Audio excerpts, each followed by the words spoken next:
Bismillahirrahmanirrahim. Assalamualaikum warahmatullahi wabarakatuh.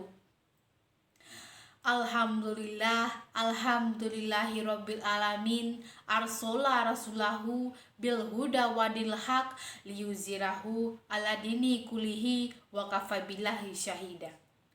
Asyhadu an la ilaha illallah wa asyhadu anna Muhammadar Rasulullah la nabiyya ba'da amma ba'du. Puji dan syukur marilah kita ucapkan kepada Allah Subhanahu wa taala yang telah memberikan rahmat dan hidayahnya kepada kita semua sehingga kita dapat berkumpul di musola yang kita cintai ini. Salawat berserta salam tidak lupa pula kita hadiahkan kepada Nabi besar kita Muhammad Sallallahu Alaihi Wasallam. Baiklah, pada kesempatan kali ini saya akan berceramah yang berjudul Generasi Milenial Jadikan Rasulullah sebagai Teladan. Di era Rasulullah Sallallahu Alaihi Wasallam memang sudah jauh berlalu. Sebelum generasi milenial ada saat ini yang disebut juga dengan generasi Y, yaitu mereka yang lahir di atas tahun 1980-an sampai 1997. Namun, keteladanan Rasulullah masih bisa dijadikan panutan hingga saat ini. Segala ucapan dan perilaku Nabi masih relevan dengan yang terjadi di era yang jauh lebih modern sekarang ini. Karena risalah Islam diturunkan untuk hingga akhir zaman. Generasi milenial ini juga disebut generasi emas yang sangat potensial menjadi generasi bagi kebangkitan Islam. Meskipun dalam mengelola masa muda agar memiliki karakter kuat dalam keagamaan merupakan suatu perjuangan yang tidak mudah dan sederhana.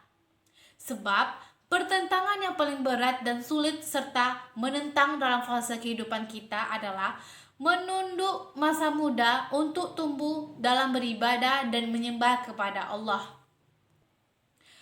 sesuai tujuan penciptaan manusia itu sendiri.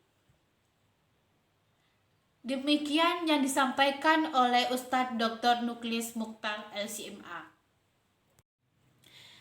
Itulah sebabnya Rasulullah menyebutkan di antara 7 golongan yang memperoleh naungan pada saat tiada naungan kecuali naungan dari Allah pada hari kiamat adalah pemuda yang tumbuh dalam rangka beribadah kepada Allah Subhanahu wa taala.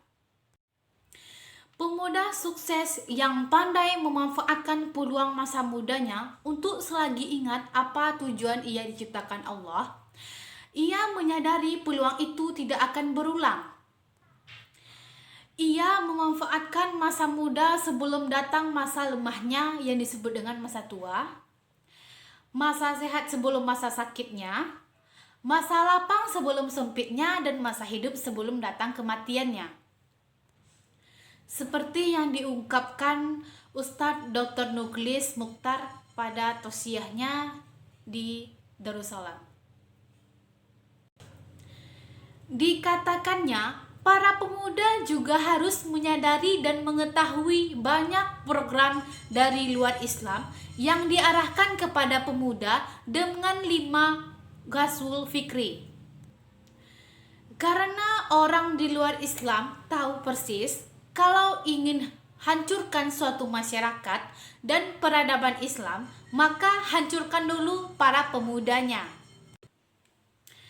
Para pemuda Islam harus kuat mempersiapkan diri dan berpacu dalam guna waktu menghadapi serangan ghazwul fikri. Dengan perang pemikiran sekuler, pluralis, para pemuda muslim harus kuat mempersiapkan diri dan berpacu dengan guna waktu menghadapi serangan ghazwul fikri dengan perang pemikiran sekuler. pluralis dan liberalisme agama. Waktumu sangat penting, jangan dibuang sia-sia. Banyak-banyaklah menghadiri majelis ilmu, perkuat agama dan tauhid. Seperti yang disampaikan oleh Dr. Nuklis. Ia menyebutkan pada diri Rasulullah memiliki nilai keteladanan yang agung dan mulia yang bisa dicontoh generasi milenial. Karena perjalanan kehidupan Rasulullah sampai kepada kita sekarang dengan riwayat yang sahih dan bisa dipertanggungjawabkan nilai keilmiahannya. Setiap sisi kehidupan Rasulullah bisa dipelajari mulai dari sejak beliau dilahirkan sampai Rasulullah wafat, bisa diketahui dengan mendetailnya. Kehidupan beliau merupakan cermin bagi umatnya. Rasulullah adalah seorang pemimpin yang adil, jenderal yang pemberani, guru menjadi teladan, pedagang yang jujur, pengembala yang bertanggung jawab, ayah yang penyayang, suami yang setia, teman yang baik bagi pemuda. Pada suatu kesempatan, seorang sahabat meminta wasiat kepada Rasulullah. Lalu Rasulullah pesan, bertakwalah kepada Allah dimanapun kamu berada, dan ikutkanlah kesalahan dengan kebaikan, niscaya dosa akan terhapus. Dan berakhlaklah kepada manusia dengan akhlak yang baik. Makna dan ikutkanlah keburukan dengan kebaikan, niscaya dosa akan terhapus. Tentu sebagai manusia yang memiliki kesalahan dan kekhilafan, maka hal yang semestinya dilakukan adalah kembali ke jalan Allah dengan memperbanyak istighfar. Maka hal yang semestinya dilakukan adalah kembali ke jalan Allah dengan memperbanyak istighfar, serta melakukan berbagai kegiatan yang positif yang bisa dirasakan manfaatnya bagi diri kita sendiri maupun orang lain. Tentu tidak dinamakan manusia, melainkan merupakan tempat lupa dan khilaf. Namun, sebaik-baik orang yang keliru adalah orang yang bertaubat.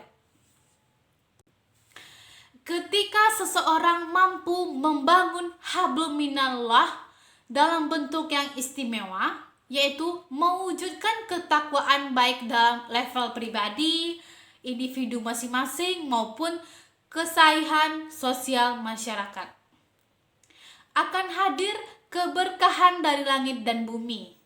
Demikian juga kemampuan manusia membangun pola interaksi dengan manusia lain yang dikenal dengan hablum minan nas, seperti yang diungkapkan oleh Ustadz Nurklis.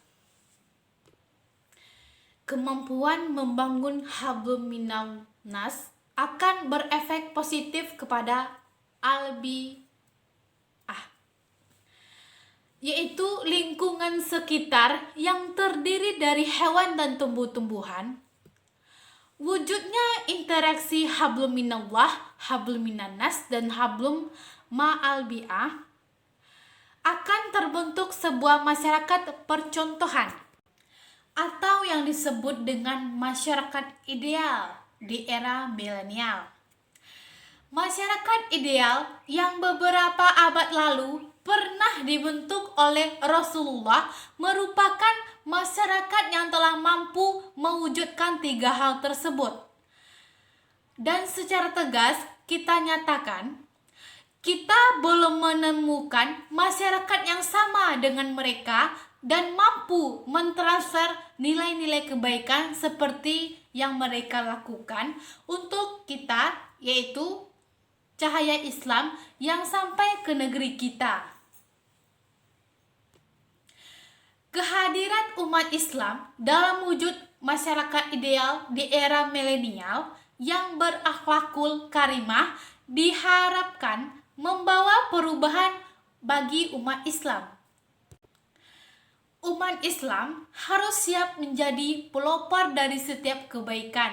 Sebagaimana Islam adalah agama yang memberi solusi dan Rasulullah adalah figur pembawa solusi, maka sepatutnya umat Islam adalah pembawa pencerahan, menjadi pembawa rahmat bagi semesta alam, sumber inspiratif, berkontribusi positif bagi kemanusiaan, dan membimbing manusia mewujudkan kebahagiaan dunia dan akhirat. Baiklah, pada kesempatan kali ini cukup sekian tausiah dari saya. Saya akhiri dengan Assalamualaikum warahmatullahi wabarakatuh.